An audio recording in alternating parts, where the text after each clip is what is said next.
ওর সাথে আমার 4 বছরের বন্ধুত্ব। ও আমাকে অনেকবার কক্সে নিয়ে যেতে চাইছিল, আমি যাই নাই। যখন বলছে অফিস ট্যুর, এখানে লোকজন থাকবে, তখন আমি রাজি হয়েছি। ও 3 তারিখে টিকিট কাটছে, আমাকে টেক্সট করছে যে টিকিট কাটছি, তুমি আসো নাই। সেই টেক্সট গুলো আমি স্ক্রিনশট করে মারছি।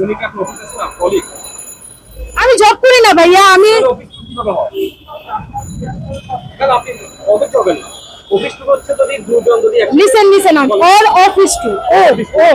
আমি আজ পর্যন্ত জব কাকে বলে আমি জানি না, চাকরি কিভাবে করে আমি জানি না। আমি আমার বাসায় খাই দাই ঘোরাফেরা করি, ব্যাস না।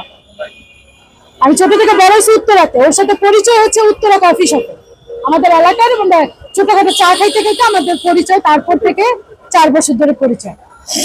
4 বছর ধরে একটা মানুষকে দেখতেছি, আমাকে দেখতেছে, একসাথে বসে খাচ্ছি বসছি, একটা ফ্রেন্ডশিপ হইতেই পারে, এজ ডাজন্ট ম্যাটার। তো ওর সাথে আমি ওর সাথে কোথাও দূরে যাই নাই, কোনো রং কিছু দেখি নাই। 4টা বছরে একটা মানুষকে আমি বিশ্বাস করতে পারি না।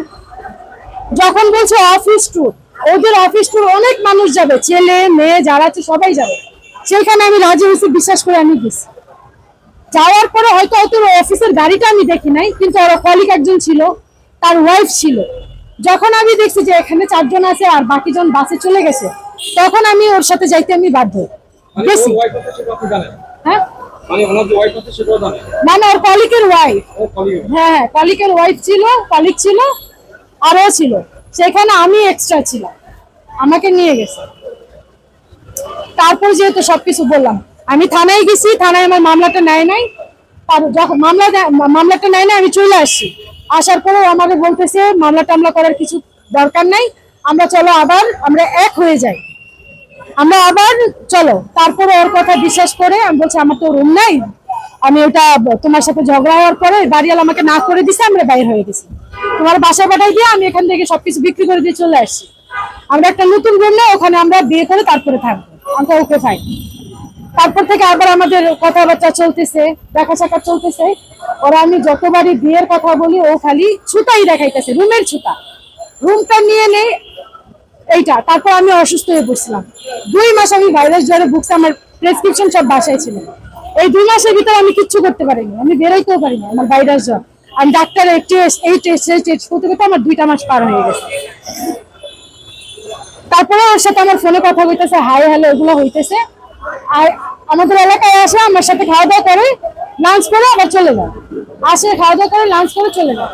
তারপরে আপনার এটা হচ্ছে সেপ্টেম্বর না আগস্ট, জুলাই মাসের 19 তারিখে ওর সাথে আমি ছিলাম, আমরা একদিন আমরা টঙ্গীতে ছিলাম।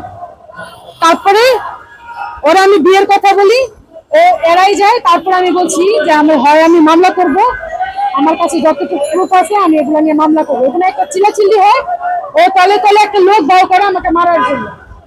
সেই লোকটা আমারই এলাকার ছিল, আমার বাসায় আইসা পরে বইলা গেছে রেজাল্ট করিম আপনার কি হয়, সে লোক মারার জন্য আপনাকে লোক ভয় করতেছে, বড় বড় লোকের কাছে যাইতেছে। আমি গোপনে ওই লোকের ভিডিও আমার ফ্যামিলি করে রাখি, তার প্রুফটা থানায় আমি অবশ্যই দেবো। হয়েছিল ওয়াইফ নাই, ও গত 22 বছর ধরে এখানে গাজীপুরে। 4 বছরের ভিতরে আমি আর কোনোদিন দেখিনি বাড়িতে যাই, জেনে শুনে। আমার একটা রেফ হয়ে গেছে, আমাকে বিয়ের প্রতিশ্রুতি দিতে হবে, আমি করবো না। বন্ধুত্ব ছিল, বন্ধুত্ব আমি তো ওনার সাথেও করতে পারি, আপনার সাথেও করতে পারি।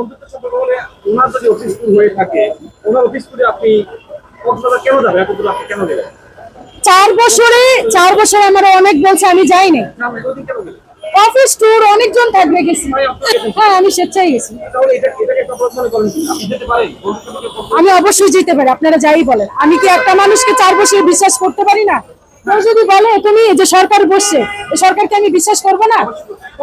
আমি যে শেখ হাসিনার আমলে যে যুদ্ধ চলছিল, আমরা কি বেরোই নেই? সবগুলো ভিডিও এভিডেন্স আমার কাছে আছে। আমি কি রাস্তায় নামি নাই, স্লোগান করি নাই? তাহলে বিশ্বাস করে তো আমি স্লোগান গুলো করছি। তাহলে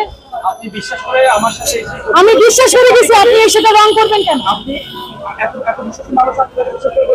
4 বছর ধরে আমার যেহেতু বন্ধুত্ব, তার আমি বিশ্বাস করতে পারি না?